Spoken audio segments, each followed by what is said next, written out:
Bom dia, boa tarde, boa noite, meus queridos alunos. Aqui quem vos fala é o professor Ioannis e vamos então iniciar a situação de aprendizagem 5, referente à quinta aula. Na situação de aprendizagem 5, nós iremos ver como reconhecer que houve uma transformação química quando não há evidências. Então, para você poder reconhecer que uma reação química aconteceu sem ter evidências, quais são as evidências? Mudança de cor, mudança de sabor, mudança de odor, mudança de estado físico, desde que não envolva nenhum tipo de temperatura, nem aquecimento, nem congelamento, Quando não tem nenhuma percepção visual, como é que você sabe que houve uma transformação química ou não houve uma transformação química? Para você poder entender isso melhor, nós vamos ter que passear por vários assuntos que estão relacionados com a química. Então você deve saber bem como é que funcionam as mudanças de estado físico, que é de sólido para líquido, líquido para gasoso, gasoso para líquido, líquido para sólido, sólido para gasoso, gasoso para sólido, entre outros, E saber também um pouco sobre densidade, e outras coisas que nós vamos ver durante essa situação de aprendizagem. Fazendo uma referência da situação de aprendizagem com as habilidades, nós podemos incluir que nós iremos reconhecer os estados físicos dos materiais a partir de suas temperaturas de fusão e ebulição, Isso é uma habilidade que nós iremos aprender nessa situação de aprendizagem, Realizar cálculos, não necessariamente, mas estimativas, interpretar dados de solubilidade, densidade, temperatura de fusão e ebulição para identificar diferentes substâncias em misturas, Isso também pode ser aprendido nessa situação de aprendizagem, E avaliar aspectos gerais que influenciam nos custos ambiental e econômico, não necessariamente nessa situação de aprendizagem, Vamos ver isso de uma forma um pouco melhor em outras situações. Então vamos lá. Como exemplo, pega-se também a formação da cal.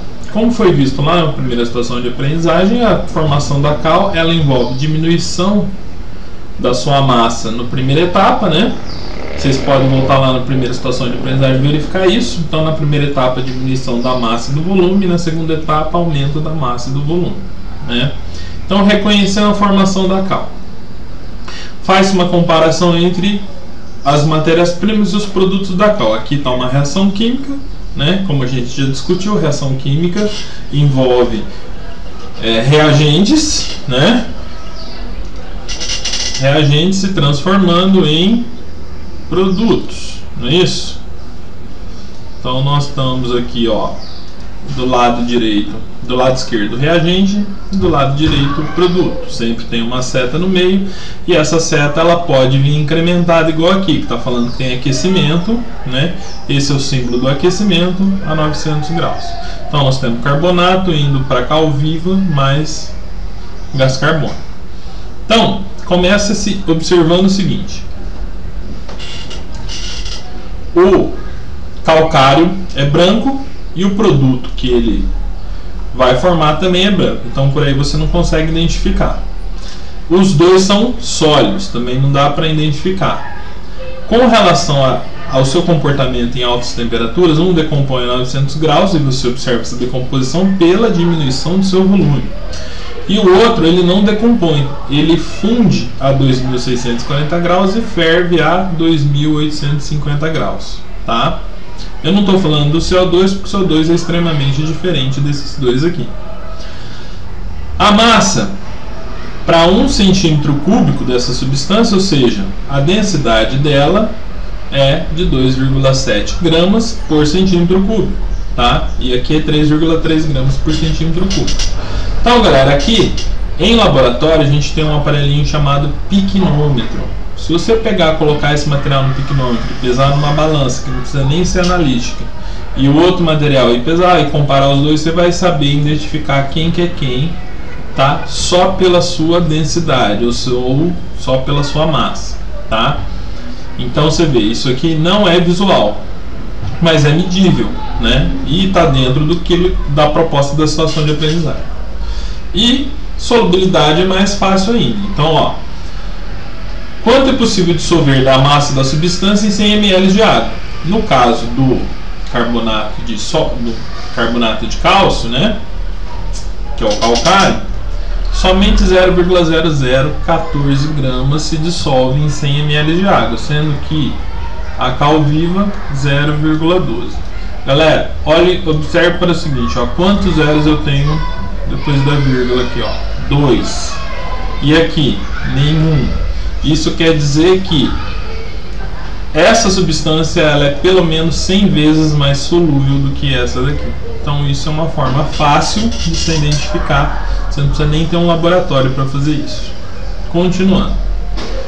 A partir da análise da tabela, responda quais são as características semelhantes e diferentes do calcário. Acabamos de discutir na tabela, né?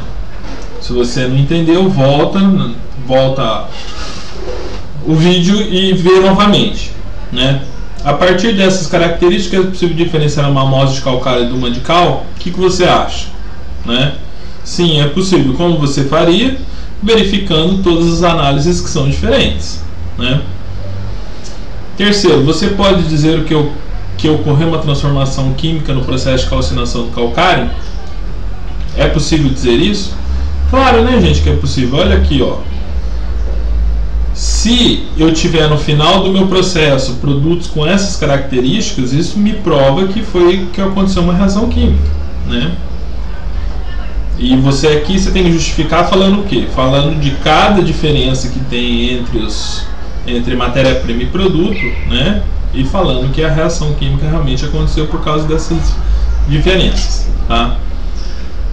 Atividade 1. Pode-se identificar uma substância por suas temperaturas de ebulição e fusão? Bom, galera, com certeza pode. Aliás, toda substância pura tem temperatura de fusão e ebulição específicos. O que isso quer dizer?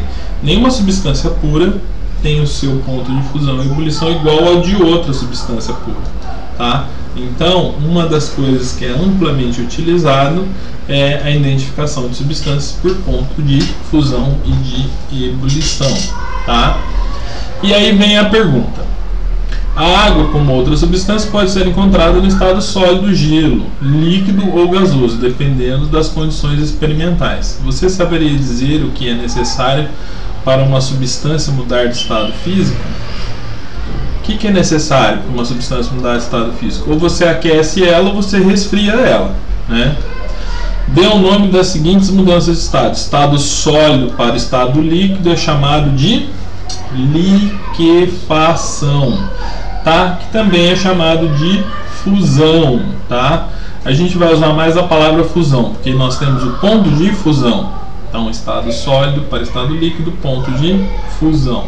Estado líquido para estado gasoso, ponto de ebulição, mas pode ser chamado também de evaporação, tá? Continuando, determinando a temperatura de ebulição da água. Galera, isso aqui é um experimento para ser realizado em sala de aula, mas eu trouxe para vocês aqui uma tabela, né, já feita do aquecimento da água. Então anotem aí, ó, essa é a tabela. Anotem para o vídeo, anote esses valores, os valores dessa tabela aí na tabela de vocês, porque depois será necessário para vocês fazerem o gráfico, tá? Então, continuando. E aí a pergunta: depois que a água entrou em ebulição, a temperatura variou? Podemos considerar 1 grau com mudança de temperatura?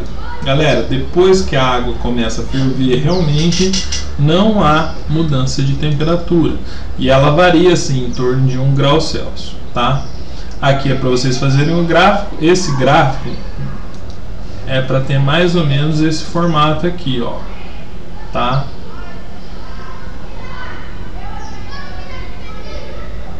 Mais ou menos isso, tá, galera? Então, pega aquela tabela que eu já mostrei para vocês e construa um gráfico, ok? Depois que você construir o gráfico, né, quanto tempo a água começa a ferver? Tudo questões em relação ao experimento. Depois desse tempo, o que ocorre com a água, né, e com a temperatura dela? A temperatura não varia, a água fica fervendo. Com base nesses dados, qual que é a temperatura de ebulição? Vocês vão determinar a temperatura de ebulição de acordo com aquela tabela que eu mostrei para vocês, ou do experimento que a gente possa vir a fazer no laboratório. Se após meia hora aquecendo não ocorrer vaporização total da água, qual que seria a temperatura? Bom, vocês viram que depois que a água começa a ferver, a temperatura dela não varia mais, não é isso? Né? Por isso que o gráfico tem esse formato. A temperatura da água vai aquecendo até o ponto que ela começa a ferver. Começou a ferver, para de ter variação de temperatura, né? Então, depois de meia hora, o que acontece? Né? A água continua com a mesma temperatura, né?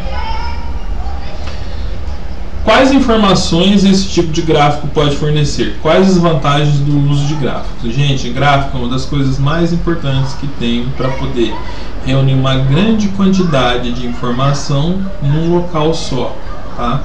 A qualquer ponto da curva, depois que vocês montarem o gráfico de vocês bonitinho, você pode pegar qualquer ponto dessa curva e determinar em quanto tempo, qual que era a temperatura da água, por exemplo, tá? Então, lembrando vocês que qualquer tipo de gráfico é extremamente importante, tá? Outro exercício para a sala de aula, proposto pelo material, é: imagine que estamos aquecendo a água com sal em uma chaleira. Ao fazer isso, obtivemos dados mostrados ao lado. Observe esses dados e responda: qual você diria que é a temperatura de ebulição dessa mistura de água e sal? Qual que é o ponto de ebulição? Aqui está dizendo que começou a ferver em 99 graus, mas não é isso, tá? A temperatura de ebulição vai estar variando entre 105 e 106 graus, ok? Questão 2. Você diria que as variações de temperatura de uma substância e de uma mistura de substâncias a partir do momento que se inicia a ebulição são similares? Gente, similar não é igual. Então é similar? Sim, é similar. Mas é igual? Não, não é igual, tá? E justifique a sua resposta. Terceiro, analise o gráfico a seguir que mostra como a temperatura de alguns sólidos varia com o aquecimento e responda as questões. Então vamos lá, galera, ó. Aqui está pedindo para você analisar tanto no eixo X quanto no eixo Y. Então vamos lá. Sabemos que a temperatura ambiente, o naftaleno, o enxofre, o estanho e o chumbo estão no estado sólido, ou seja, a 25 graus, tá? A 25 graus, tá? Todos eles são sólidos, né? Então, vamos responder, preencher essa tabela. A 70 graus, o naftaleno tá como, ó? O naftaleno, ele vai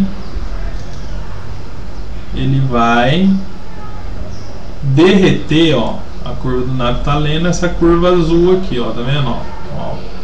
Ele vai derreter a quanto? A 80 graus, tá? Então ele vai derreter a 80 graus. Então a 70 graus o naftaleno é sólido. E o enxofre, que vai derreter a 112 graus, estão vendo aqui, ó, 112 graus, ele vai a 70 graus, ele vai ser o que? Sólido.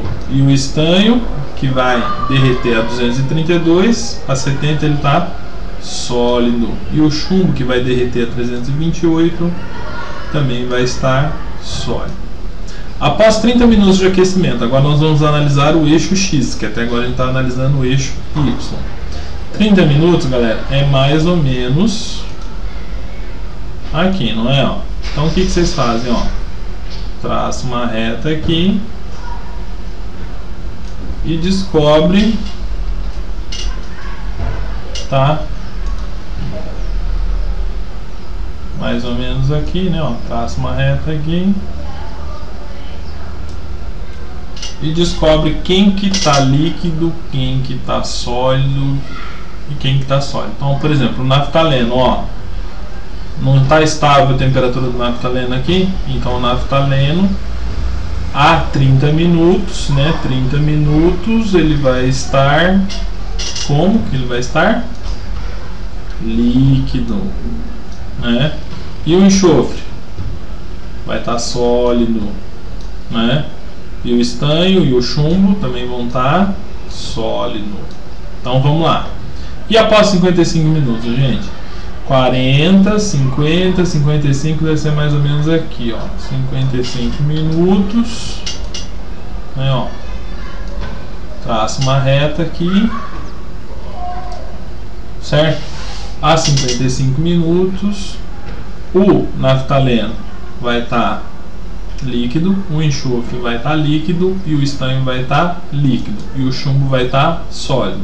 Então nós temos aqui líquido, líquido, líquido e sólido. Entenderam, galera?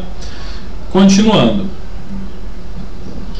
Em quais intervalos de tempo podemos encontrar cada substância no estado sólido e líquido ao mesmo tempo? Então ele está falando intervalos de tempo. Prestem atenção nisso, ó, intervalos de tempo. E aí, para vocês entenderem melhor, eu vou fazer uma relação com o que vocês conhecem. Quando você coloca um gelo no copo, né, esse gelo começa a derreter, não começa? E a hora que está formando a água no fundo do copo, você tem gelo e você tem água. A temperatura que está o gelo misturado com a água é de exatamente 0 graus, que é quando o gelo começa a derreter. Enquanto tiver gelo misturado na água, a temperatura não passa de 0 graus. Só vai começar a aquecer mais do que 0 graus quando todo o gelo derreter. Então, seguindo esse raciocínio, em qual intervalo de tempo, não é? Qual intervalo de tempo podemos encontrar cada substância no estado sólido e líquido ao mesmo tempo? O mesmo acontece com qualquer substância sólida. Então nós temos aqui o naftaleno, ó, vem daqui até aqui, ó. Então de 20 a 37, 38 mais ou menos. E o enxofre começa aqui, ó, 37, 38 até mais ou menos 50, tá? E o estanho começa em mais ou menos 50 e vai até mais ou menos, na dúvida traça, ó, na dúvida traça uma reta aqui, ó.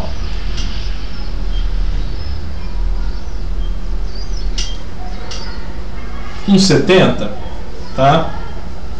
O estanho vai mais ou menos de 50 até 70 e o chumbo vai mais ou menos de 63 aproximadamente até os 82, tá? Então é isso aí que é para ser feito aqui na B, tá? Respondida B. A C. Qual é a temperatura de fusão de cada uma dessas substâncias? Então vamos lá, galera. Qual que é a temperatura de fusão de cada uma dessas substâncias? 80 naftaleno, 112 enxofre, 232 estanho e 328 chumbo. Questão 4. Duas amostras de materiais de origem desconhecida foram aquecidas até a fusão, tá?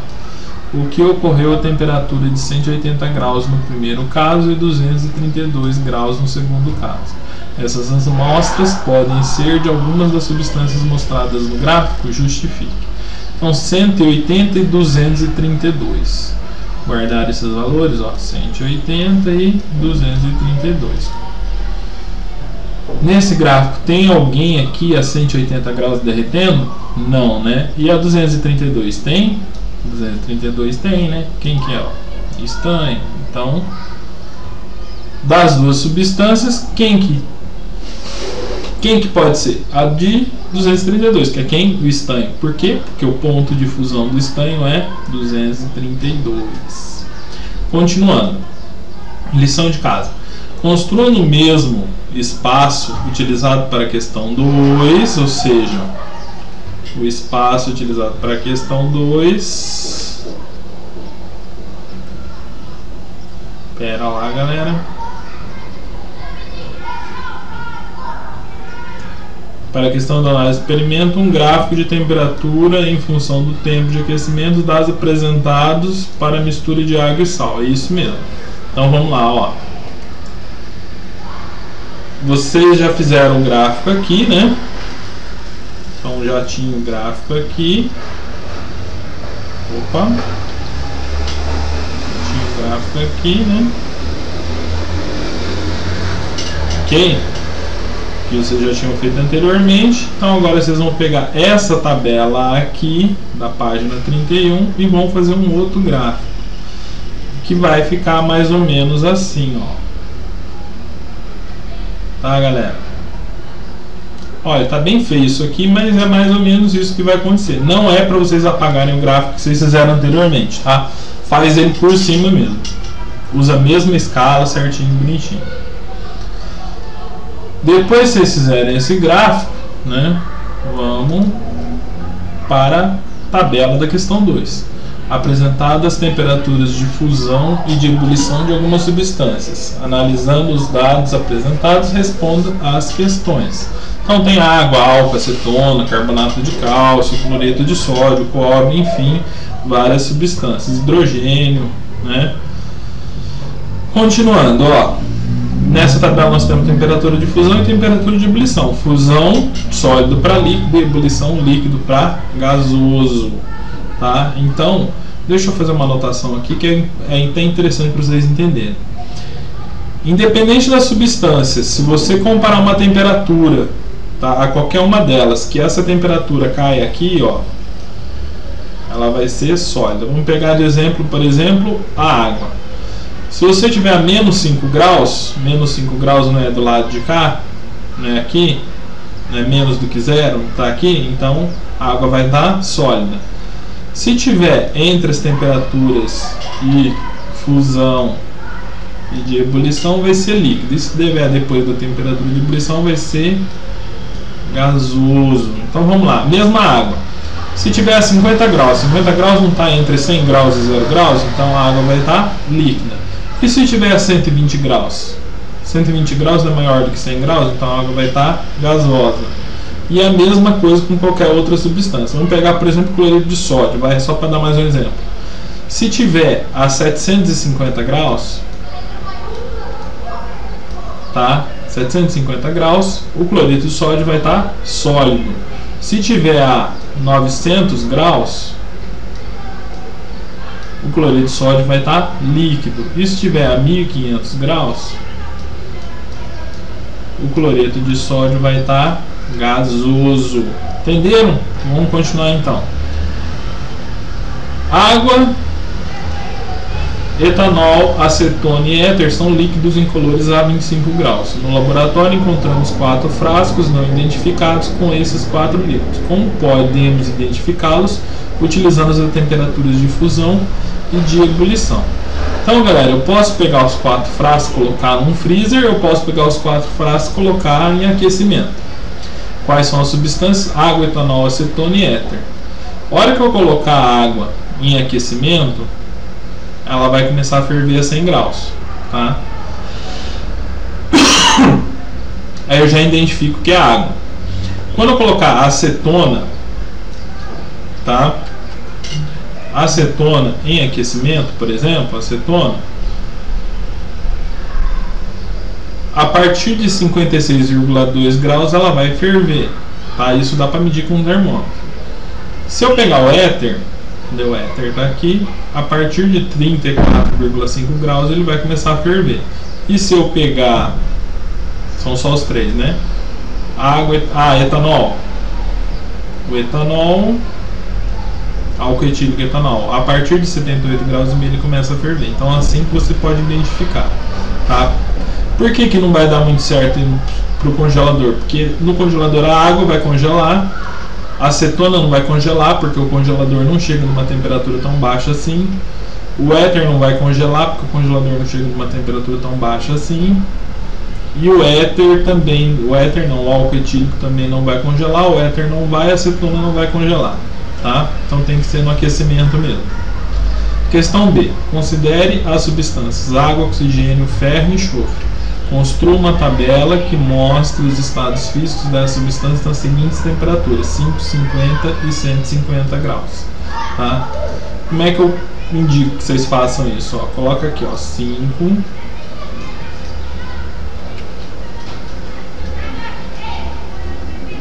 5 graus, 50 graus e 150 graus. Faz uma tabela.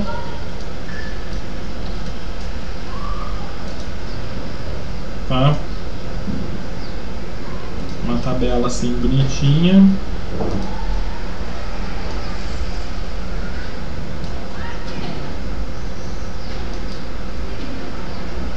Aqui você tem a água, não é isso? Oxigênio.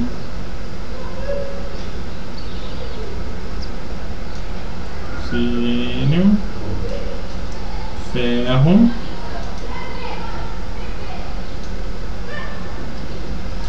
E éter, enxofre. Ferro, éter, água, oxigênio, ferro, éter e enxofre. Vamos lá. Muito bem. Então aqui nós temos água,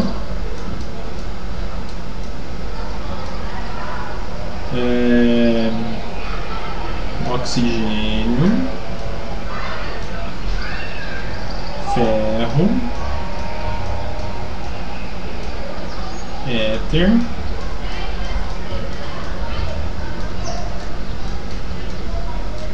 e enxofre.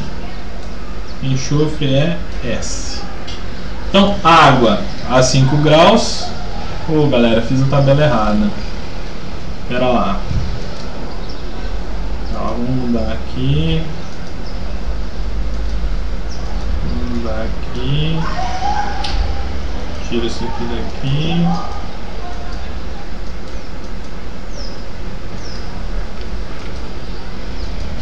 tira isso aqui daqui, né? Então vamos lá, vou fazer mais uma linha aqui, ó, para poder dar certinho. Então aqui vai ser 150. 150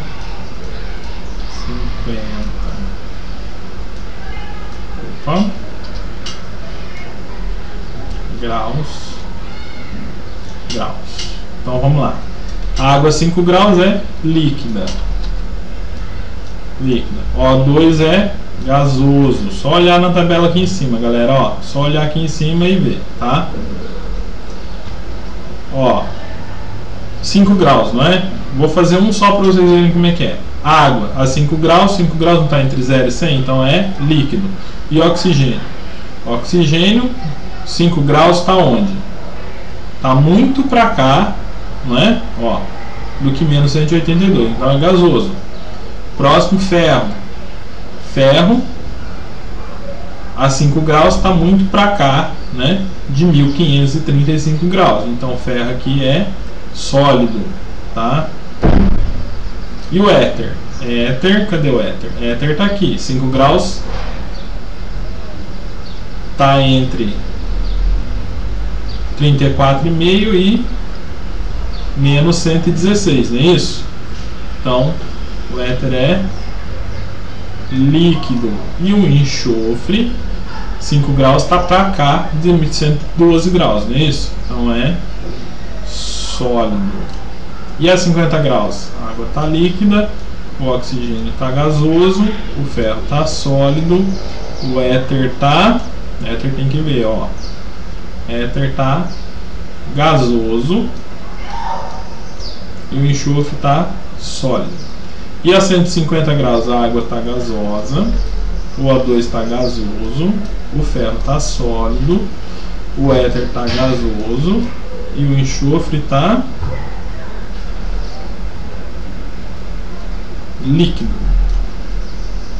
Continuando, galera. O gráfico a seguir mostra o que acontece durante o aquecimento de duas amostras, A e B, isentas de impurezas. Tá? Então nós temos aqui a amostra A e B isenta de impurezas. Muito bem. Pergunta A. De acordo com o esboço do gráfico, A e B estão sendo aquecidas ou resfriadas? Justifique. Então vamos lá, galera. Na medida que o tempo vai avançando, a temperatura aumenta ou diminui? A temperatura aumenta. Então elas estão sendo aquecidas. Justifica aí. As amostras A e B são de materiais diferentes ou do mesmo material? Seguinte, galera. As duas não estão fundindo, derretendo a 80 graus? São do mesmo material? São, com certeza. Por quê? Porque as duas têm o mesmo ponto de fusão, tá? C. As frases a seguir foram ditas por dois alunos ao explicarem o motivo da amostra B demorar 10 minutos a mais que a amostra A para fundir. Vamos ver se é verdade. A amostra B demora 10 minutos mais. Verdade. Então, frase 1. A massa da amostra A é menor do que a amostra B. Pode ser verídico isso? Se você tiver uma amostra menor, ela vai aquecer mais rápido? O que é mais rápido aquecer? 1 copo de água, 1 litro de água. Então, frase 1 tem sentido. E a 2? A intensidade da fonte de aquecimento foi maior na amostra A. Qual que aquece mais rápido? 1 litro de água no fogo baixo ou 1 litro de água no fogo alto? Então também faz sentido. Você concorda com os alunos? Eu concordaria, sim. Para mim as duas frases fazem sentido. Justifique aí. Atividade 2, nós vamos falar sobre densidade. Tá? Densidade é uma relação entre massa e volume. E começa com exercício em sala de aula. Não a relação entre massa e volume. Então o que você faz? Se divide massa por volume. Tá? Que vai dar um resultado em grama por ml. Né? Ou grama por centímetro cúbico. São as duas unidades mais utilizadas. Então vamos ver. 27 dividido por 27 vai dar 1. 80 por 80 vai dar 1. 8 por 10 vai dar 0,8. 16 por 20 vai dar 0,8. Então você pode ter maior quantidade de massa, maior quantidade de volume, mas a densidade é sempre a mesma. 27 dividido por 10 vai dar 2,7. 54 por 20 vai dar 2,7. Ok? Calculamos B. Qual que é a densidade da água, do etanol e do alumínio? Quais são as densidades? 1, 0,8 e 2,7. C. Se você encontrasse um frasco fechado contendo 60 ml de um líquido incolor e a massa do líquido fosse de 48 gramas, qual dos materiais poderia ser? Densidade não é igual a massa dividido pelo volume. Então vamos lá, só fazer, né, galera? Nós temos qual que é a massa? 48 gramas dividido por 60 ml. Isso aqui vai dar quanto? Quanto vai dar?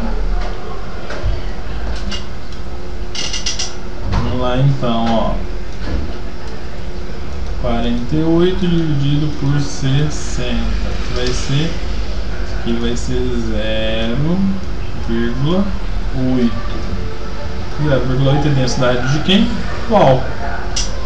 Escreva o significado de densidade. Densidade é uma relação entre massa por volume. Atividade 3, solubilidade. Pode-se identificar uma substância por sua solubilidade?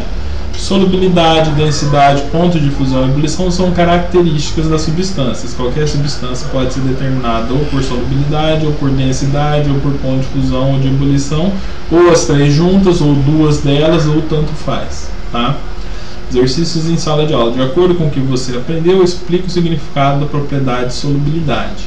E aí, galera, o que é solubilidade? Fala pra mim. Solubilidade é a quantidade máxima que um soluto pode ser dissolvida em um solvente, tá? Isso é solubilidade. Então vamos entender isso melhor? Analise a tabela a seguir.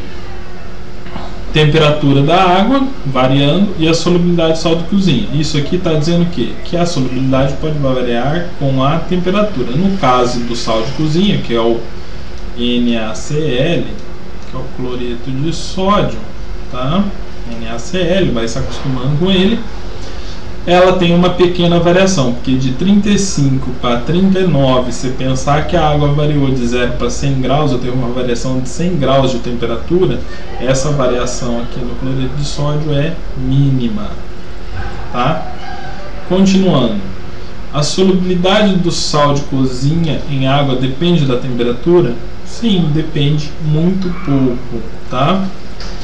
B. Em uma solução de água e sal, qual substância pode ser chamada de solvente? E qual seria o soluto? Então, o solvente, no caso, vai ser a água e o soluto vai ser o sal. Escreva o significado de soluto, solvente, solução, mistura homogênea, mistura heterogênea. Então, presta atenção, galera, que eu não vou escrever. Soluto é quem está em menor quantidade na mistura.